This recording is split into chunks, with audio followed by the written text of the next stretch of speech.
यिर्मयाह भविष्यवक्ता की पुस्तक अध्याय 22। यिर्मयाह अध्याय 22। यहोवा ने यो कहा कि यहूदा के राजा के भवन में उतरकर यह वचन कह कि दाऊद की गद्दी पर विराजमान यहूदा के राजा, तू अपने कर्मचारियों और अपनी प्रजा के लोगों समेत जो इन फाटकों में आया करते हैं, यहोवा का वचन सुन। यहोवा यो कहता है कि न्याय और धर्म के काम करो और लूटे हुए को अंधेर करने वाले के हाथ से छुड़ाओ, और परदेशी और अनाथ और विधवा पर अंधेर और उपद्रव मत करो, और इस स्थान में निर्दोषों का लोहू मत बहाओ। क्योंकि देखो, यदि तुम ऐसा करोगे तो इस भवन के फाटकों से होकर दाऊद की गद्दी पर विराजमान राजा रथों और घोड़ों पर चढ़े हुए अपने अपने कर्मचारियों और प्रजा समेत प्रवेश किया करेंगे। परंतु यदि तुम इन बातों को न मानोगे, तो यहोवा की यह वाणी है कि मैं अपनी सौगंध खाता हूँ कि यह भवन उजाड़ हो जाएगा। यहोवा यहूदा के राजा के इस भवन के विषय में यो कहता है कि तू मुझे गिलाद देश सा और लबानोन का शिकार सा दिखाई पड़ता है, परंतु निश्चय मैं तुझे जंगल और निर्जन नगर बनाऊंगा, और मैं नाश करने वालों को हथियार देकर तेरे विरुद्ध भेजूंगा। वे तेरे सुंदर देवदारों को काटकर आग में झोंक देंगे, और जाति जाति के लोग जब इस नगर के पास से निकलेंगे, तब एक दूसरे से पूछेंगे कि यहोवा ने इस बड़े नगर की ऐसी दशा क्यों की है।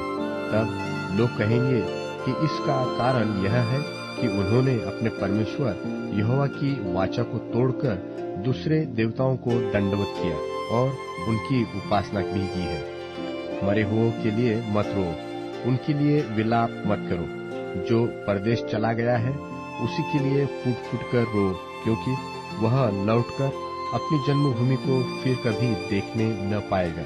क्योंकि यहूदा के राजा योशिय्याह का पुत्र शल्लूम, जो अपने पिता योशिय्याह के स्थान पर राजा है और इस स्थान से निकल गया, उसके विषय में यहोवा यो कहता है कि वह फिर यहाँ लौटकर न आने पाएगा। जिस स्थान में वह बंधुआ होकर गया है, उसी में वह मर जाएगा और इस देश को फिर कभी न देखने पाएगा। उस पर हाय जो अपने घर को अधर्म से और अपनी उपरौठी कोठरियों को अन्याय से बनवाता है, और अपने पड़ोसी से बेगारी में काम कराता है और उसकी मजदूरी नहीं देता। वह कहता है कि मैं लंबा चौड़ा घर और हवादार कोठा बना लूंगा, और वह खिड़कियां रखवा लेता है। फिर वह देवदार की लकड़ी से पाटा जाता है और सिंदूर से रंग दिया जाता है। तू जो देवदार की लकड़ी का अभिलाषी है, क्या इस रीति से तेरा राज्य स्थिर रहेगा? देख, तेरा पिता न्याय और धर्म से काम करता था, और वह खाता पीता और सुख से भी रहता था। वह इस कारण सुख से रहता था क्योंकि वह दीन और दरिद्र लोगों का न्याय चुकाता था। यहोवा की यह वाणी है, क्या इसका मुझे ज्ञान नहीं है? परंतु तू केवल अपना ही लाभ देखता है और निर्दोषों की हत्या करने और अंधेर और उपद्रव करने पर अपना मन और दृष्टि लगाता है। इसलिए योशिय्याह के पुत्र यहूदा के राजा यहोयाकीम के विषय में यहोवा यह कहता है कि जैसे लोग इस रीति से कहकर रोते हैं कि हाय मेरे भाई, व हाय मेरी बहन, व हाय मेरे प्रभु, व हाय मेरे विभव, इस प्रकार तेरे लिए कोई विलाप न करेगा। वरन उसको गड्ढे की नाई मिट्टी दी जाएगी, वह घसीटकर यरूशलेम के फाटकों के बाहर फेंक दिया जाएगा। लबानोन पर चढ़कर हाय हाय कर, तब बाशान जाकर ऊंचे स्वर से चिल्ला, फिर अबारीम पहाड़ पर जाकर हाय हाय कर, क्योंकि तेरे सब मित्र नाश हो गए हैं। मैंने तेरे सुख के समय तुझको चिताया था, परंतु तूने कहा कि मैं तेरी न सुनूंगी। तेरी युवा अवस्था ही से ऐसी चाल चली कि तू मेरी बात नहीं सुनती। तेरे सब चरवाहे वायु से उड़ाए जाएंगे और तेरे मित्र बंधुआई में चले जाएंगे। निश्चय तू उस समय अपनी सारी बुराइयों के कारण लज्जित होगी और तेरा मुंह काला हो जाएगा।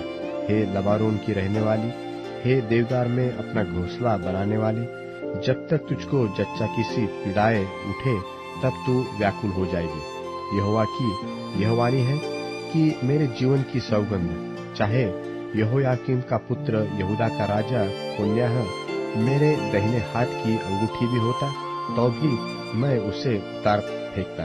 मैं तुझे तेरे प्राण के खोजियों के हाथ और जिनसे तू डरता है उनके अर्थात बाबुल के राजा नबूकदनेस्सर और कसदियों के हाथ में कर दूंगा, और मैं तुझे जन्मी समेत एक दूसरे देश में जो तुम्हारी जन्मभूमि नहीं है फेंक दूंगा, और वहीं तुम मर जाओगे। और जिस देश में वे लौटने की बड़ी लालसा करते हैं वहां कभी न लौट पाएंगे। क्या यह पुरुष कोन्याह तुच्छ और टूटा हुआ बर्तन है? क्या यह निकम्मा बर्तन है? फिर वह वंश समेत अनजाने देश में क्यों निकालकर फेंक दिया जाएगा? हे पृथ्वी, हे पृथ्वी, हे पृथ्वी, यहोवा का वचन सुन। यहोवा यो कहता है कि इस पुरुष को निर्वंश लिखो, इसका जीवन काल कुशल से न बीतेगा, और इसके वंश में से कोई भाग्यवान होकर दाऊद की गद्दी पर विराजमान व यहूदियों पर प्रभुता करने वाला न होगा।